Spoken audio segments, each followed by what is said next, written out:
तर यापुढे असं होऊ नये, कारण अनेक आंदोलनं आपल्याला करावं लागणार आहे आणि या आयोजक जुनी पेन्शन संघटनेच्या या धरणे आंदोलनामध्ये आपण सगळे सहभागी आहोत, सगळे एकजुटीने, कोणालाही वेगळं अस्तित्व दाखवण्याची आवश्यकता नाहीये. सगळे आपले शिक्षक बांधव आहेत, सर्व संघटनांचे पदाधिकारी सदस्य सगळे सहभागी आहेत. पाऊस नाही, उघाड आहे.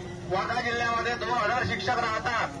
वर्धा शहरामध्ये मला एक म्हणायचं आहे की 2005 नंतर लागलेले जुन्या पेन्शन वर्षी जवळपास 225 नवीन शिक्षकांची पवित्र पोर्टलद्वारे भरती आपल्या जिल्ह्यामध्ये झाली.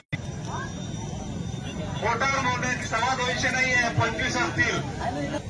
बळी न पडता आपण सुशील त्या सगळ्या 225 लोकांना या ठिकाणी अर्धी संख्या पेन्शन घेणाऱ्यांची आहे, अर्धी संख्या या ठिकाणी आत्ता आणि मागच्या वर्षी 225 ते जर गेले तर 500 लोक 600 लोक आहेत, जास्त आहेत इतर डिपार्टमेंटचे जर घेतले तर.